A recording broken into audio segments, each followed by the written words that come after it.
98FM's Dublin Talks. Weekdays from 10 a.m. A lady who's been on our programme before, talking in the past about how she was...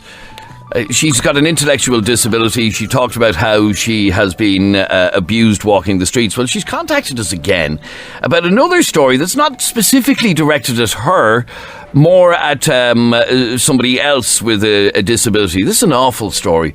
Pamela joins me on the line. And Pamela, firstly, tell me a little bit more about yourself and the disability that you live with. I live with an intellectual disability where it can affect my balance, and it can affect my thinking and stuff like that.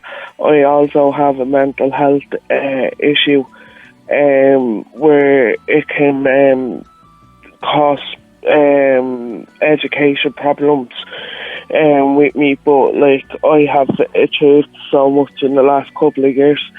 I got picked for the Special Olympics, and I came back with 3 gold medals. Brilliant, absolutely brilliant. Now, tell me about the incident yesterday and what happened at a bus stop and on a bus.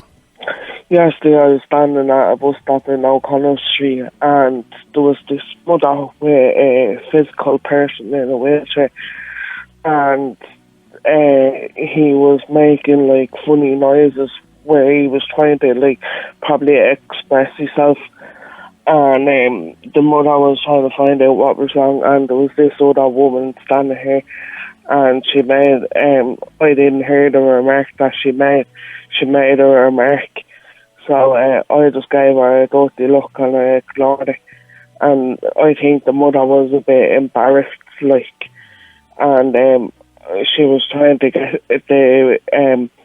then the bus came about 15 minutes later, and she was trying to get the wheelchair on the bus, and she had bags as well. So I said to her, love, sorry, I said, do you want me to take the bags and you take the wheelchair? And she said, would you mind? And I said, no.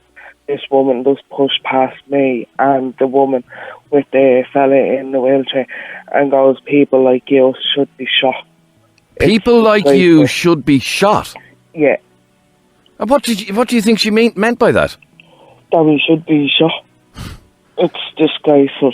That is unbelievable. And this is a woman, perhaps in her 50s, who, one woman with a disability is helping another woman to assist her child with a disability onto a bus.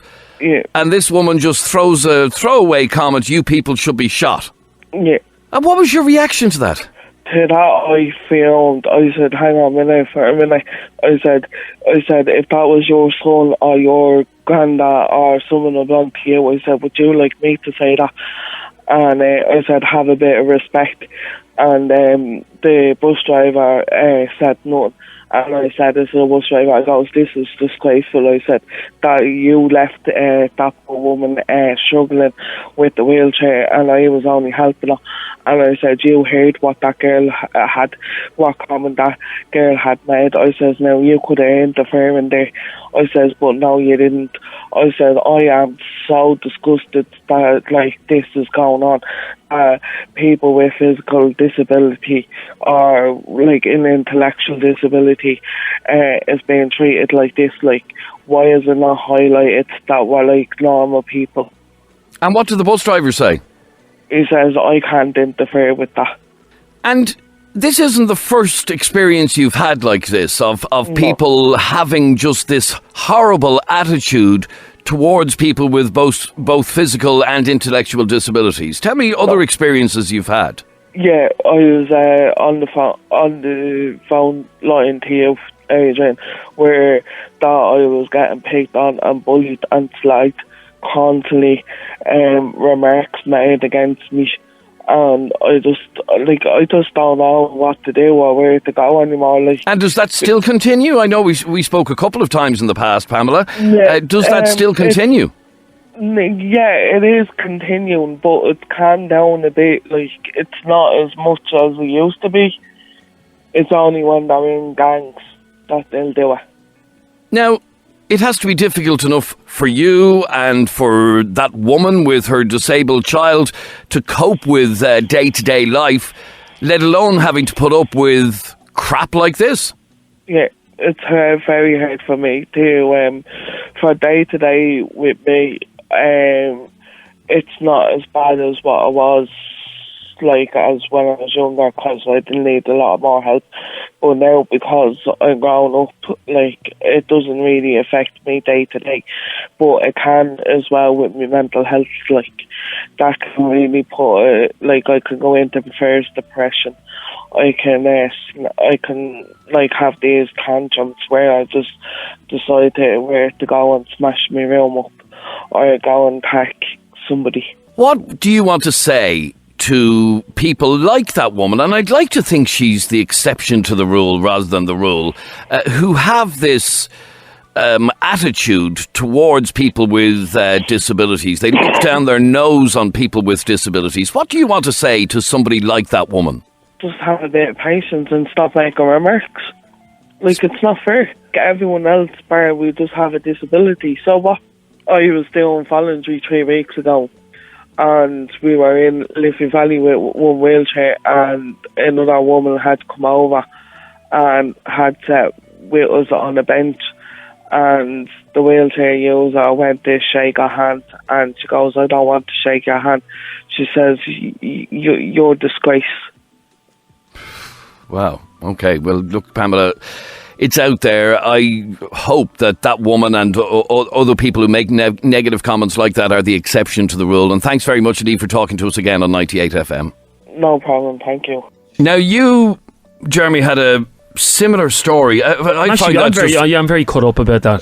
So am I. I just find it vile that a woman getting on a bus would shove past people with disabilities and say, "You people should be shot." I can take people getting verbal abuse, okay? People who are in a position to be able to give it back, okay? Correct. But the one thing I cannot, and I find abhorrent that I cannot abide, is people making fun and saying disgusting things with people with intellectual disabilities and special needs. Yeah, I was telling Adrian off air as well, there's a guy that lives up the road from us, Down syndrome young fella, and every evening this young fella sits on his wall and watches the cars going by. That's what he likes to do, and he's as happy as Larry. I think he's in his late 20s, and that is his thing. Every evening I drive by him, I beep at him, and he loves that. He waves at me, and that's his thing. It's his routine. And I'd say on about 2 different occasions over the years, I have, as I've been driving by, I've seen groups of lads. I only saw it about 2 weeks ago.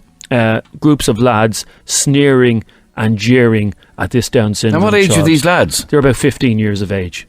Sneering and jeering this guy. Jeering and laughing at them and pointing at him. We've come a long way when it comes to accepting is the wrong word, but when it comes to dealing with people with intellectual disabilities and other disabilities, we've come a long way over the last few years, I think, and we're a lot more understanding. But it's this, and I don't want to tar all teenagers. This isn't just teenagers. As in Pamela's story, it was an older person. We still have a long way to go about educating our young people about how to respect people with intellectual. Well, in this case, it wasn't a young person. I know that. It was an older person. I've another issue with that whole story as well. If there were passengers on the bus that witnessed that, why didn't they do anything? Yeah, I mean, why didn't they do anything? That woman, if you happen to be listening, you're the woman who got on that bus on O'Connell Street yesterday and shoved past people with disabilities saying, "You people should be shot." I can hear it. I can actually hear it. You ought to be ashamed of yourself. You really should. I got a message here. The mam of that boy should sue Dublin Bus. They are at fault. If the driver allowed the person that made that comment to board the bus and stay on the bus, he facilitated an abusive passenger, which is a very serious offence, says that message. The problem about it is evidence. From what I believe, and I'm open to correction here, but from what I believe, the cameras on a Dublin bus haven't got sound on them. It's only pictures, so they don't pick up what things are said.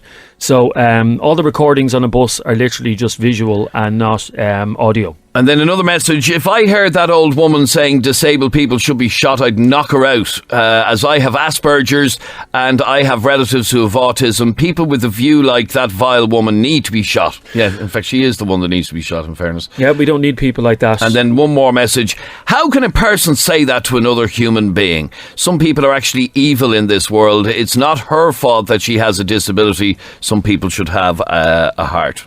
It's nothing to do with even having a heart. It's just being a disgusting piece of filth, that person. Anybody who makes fun of someone with a disability. And to those young fellas. And one of these days I will catch them on the road, those young fellas abusing the Down syndrome child. One of these days I'll be able to pull over the car and stop them. But, it's how do you change that attitude, Adrian? How do you change it? I don't know is the simple answer to that. I would have thought the vast majority of people don't have that sort of attitude. The vast majority of people respect people with disabilities. The vast majority of people go out of their way to help people with disabilities. And it's just disgusting. And to that person, can I please ask Jeremy what he said or did to the teenagers who were slagging the young lad sitting on the wall? I didn't do anything because I was driving in traffic on the several occasions that it did happen. But I can guarantee you that if I was walking by and it happened, I'm not one of these people like the vast majority of you who will just stand by and let crap like that happen. And Adrian, you know me very well. I will get involved, and had I been on that bus that day, I would have grabbed that woman by the scruff of the neck and thrown her off the bus onto the ground. I don't know if you'd have actually done that. You don't think I would have? You've gotten yourself into more trouble for abusing somebody with special needs. What would you do? I would certainly have said something. I wouldn't be physically grabbing somebody and throwing them off a bus. I probably wouldn't have thrown her down onto the ground. I'm being hyperbolic about it, but would you have stood by? And isn't that the problem nowadays? And especially on transport.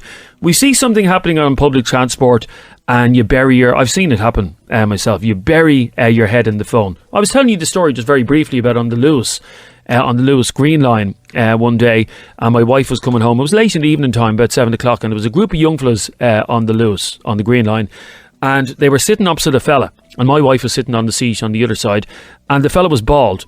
And for about 5 minutes, this group of young fellas verbally abused this bald fella. How are you, baldy? How are you, baldy? Look at the shine off your head. And the man had to get off at the next stop because he was so embarrassed. And not one person, including my wife, by the way, who was terrified to open her mouth because she was on her own, but there were men on that Lewis carriage who were terrified to open their mouth and say something to the young fellas. That's what lets these people away with it, Adrian. Okay, let me just bring in a very quick call on this. Sinead, tell me your story. Hello there. What I wanted to say was my granddaughter, she's 12 and she has long hair, and she donated her hair to a child that, had disability. We don't actually know. It could have been alopecia. It could have been cancer. We don't know. But the joy that she brought to that other child, and for someone to think they can laugh at someone like that is beyond me. It's very upsetting, isn't it? It's horrific. And I actually rang my granddaughter the other night and we were talking, and she had seen the video from America of a child that got hair just to make her look good and make her feel good. And if anyone can laugh at that, it's totally beyond me. And she was saying to her mum, can I twirl it? Can I cut it? We all ended up crying. But this child was only 12 as well that gave her hair. You sound still upset by this, Sinead.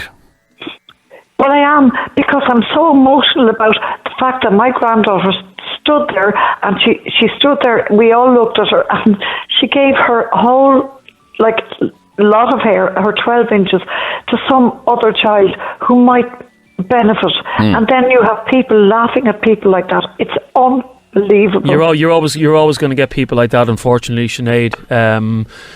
Those people exist in our society. They've always existed in our society. They're never going to go away. And the only thing that we can do, to stop this is to stand up and say this is wrong. And for those people who were on the bus, completely wrong. Yeah. Is that Adrian or Jeremy? It's both of us. Yeah. Both of you, yeah. But all I said to her that night, we were all crying when I saw the video of this child. We were all crying, and I just said to her, Lydia, I said, I am so absolutely proud of you, and never ever lose the loveliness you have for giving.